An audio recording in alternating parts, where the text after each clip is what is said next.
बिस्मिल्लाहिर्रहमानिर्रहीम। क़ुल ला अस्अलुकुम अलैहि अजरन इल्लल मवद्दता फिल क़ुरबा। कुरान करीम में आयत नाजिल हुई है कि जब तमाम अफराद जमा हुए हैं नबी के पास और आने के बाद कहता आपने बड़ी जहमतें उठाई है हमको दीन पहुंचाने के लिए, बड़ी मशक्क़तें उठाई हैं दीन पहुंचाने के लिए, हम आपको कुछ देना चाहते हैं। नबी ने इनकार किया, लोगों ने इसरार किया, नबी ने इनकार किया, लोगों ने फिर इसरार किया, तो कुरान करीम की आयत नाजिल हो गई, मेरे हबीब इनसे कह दीजिए कि मुझे कोई बदला इस काम का नहीं चाहिए मगर ये कि मेरे घर वालों से मोहब्बत करो, मवद्दत इख्तियार करो।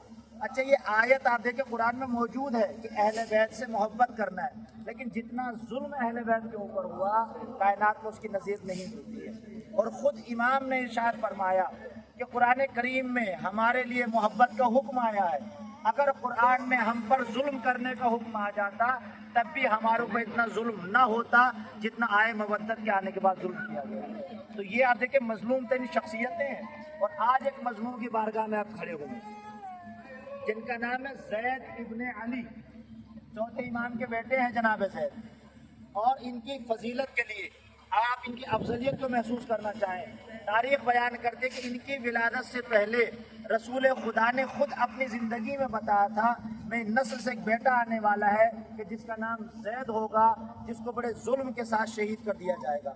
और फिर आपने गिरिया फरमाया, यानी विलादत से पहले जिन पर नबी ने गिरिया किया है, इमाम हुसैन पे गिरिया किया है, जनाब ज़ैद पे गिरिया किया है, और आपका नाम आपकी विलादत से पहले रसूल खुदा ने रखा है। जब छठे इमाम का दौर आया और बहुत ज़्यादा अहले बैत के ऊपर हुकूक को छीना जा रहा है, अहले बैत के हुकूक को गस्ब किया जा रहा है, तो आपने क़याम करना चाहा कि हुकूक अहले बैत को वापस लिया जाए और वो अफराद के जो सरकश हो गए हैं उनको सज़ा दी जाए।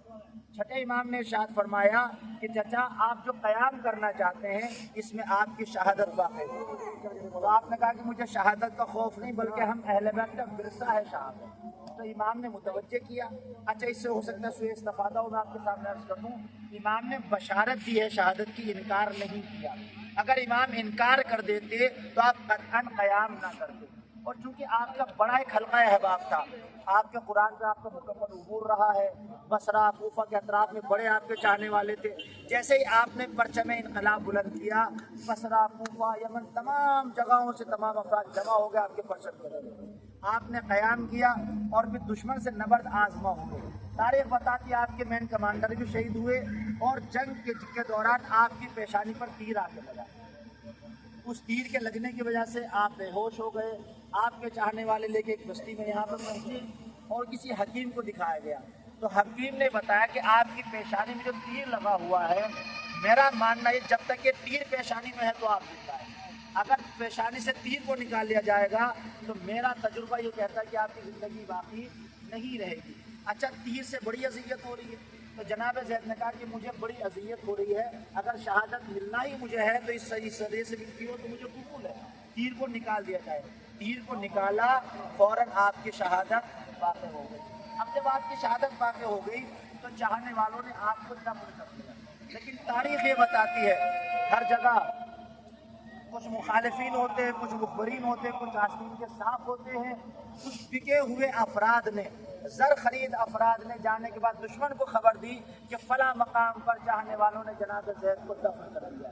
रिवायतें बताती कि वहाँ से निकाला गया, आपके सर को तन से जुदा किया गया, आपके जिस्म को शाम भेजा गया और आपके सर को कूफे के बाजार, कूफे के बाहर लटका देगा। 4 साल तक रिवायतें बयान करती हैं आपका बहना जिस्म कूफे पर लटका रहा। जैसे आपका जिस्म लटकाया गया तो परवरदिगार ने एहतमाम किया कि मकड़ी आई है, उसने आपकी पर्दा पोशी की है, लेकिन 4 साल तक आपका जिस्म कूफे में लटका रहा। और जब चाहने वालों को दोबारा मौका मिला तो चाहने वाले आपका जिस्म उतार कर लाए और नहरे फुरात को बीच से रोका। आधा पानी जैसे बीच में कोई ब्रेकर लगा दिया जाए, पानी क़याम रुक जाता है, ताकि दरमियान में कब्र को खोदा, दफन करने के बाद फिर से नहर फुरात को जारी कर दिया ताकि दुश्मन को पता ना चले। लेकिन फिर मुखबरीन ने खबर दी कि नहर फुरात के दरमियान पानी को रोक के आपको दफन किया गया। फिर दोबारा आपके जिस्म को निकाला गया और इसी मकाम पर लाने के बाद आपको जला दिया गया। रिवायतें बयान करती जो जली हुई खाक से कुछ हिस्सा बचा था यहीं पे लाने के बाद आपको दफन कर दिया गया। तो मेरा अजीजों, आप गौर करें कितनी अज़ियत अहले बैत को पहुंचाई जा रही है। कितना दुख अहले बैत को पहुंचाया जा रहा है और आपका सर लटका रहा। एक सर काफी है रोने के लिए, लेकिन अल्लाह अल्लाह दुनिया जनाब ज़ैनब के जिगर को महसूस करे कि एक सर किसी के चाहने वाले के सामने लटका दिया जाए तो बर्दाश्त नहीं होता, लेकिन दुनिया जनाब ज़ैनब के किरदार को देखे कि 72 सर नो के नेज़ा पे बुलंद है और शहजादी चली जा रही है और कोई आम रास्तों से नहीं गुजारा गया बल्कि उस कूफे से गुजारा गया जहाँ पे आप शहजादी रह चुकी है ताकि गुर्बत का एहसास हो। जनाब ज़ैनब ने कहा बेटा सैयदे सज्जाद वही तो कूफा है ना जहाँ पे शहजादी रही हूँ। अरे कैसे जाऊंगी? औरतें देखने के बाद कहेंगी अली की बेटी आ रही है, बेमकना चादर आ रही है। अल्लाह अल्लाह रिवायतें कहती है सरे हुसैन जो सूरह कहफ की तिलावत करता रहा, सरे अकबर जो नेज़े पर बुलंद रहा, इसलिए तिलावत होती रही ताकि लोग मेरी तरफ मुतवज्जे हो, ज़ैनब के बेरिदा सर को न देखे। लेकिन अल्लाह अल्लाह अकबर के सर को बुलंद होते देखा। एक खातून ने कहा ए काश इसकी माँ मर गई हो, जिसका चेहरा चांद से अफजल हो, उसको सूली पर लटका दिया गया। एक मरतबा लैला ने कहा ए बीबियों ऐसा न कहो, अरे माँ जिंदा रही, अकबर शहीद कर दिया गया। इन्ना लिल्लाहि व इन्ना इलैहि राजिऊन। हैंग होगी थोड़ी सी हैंड में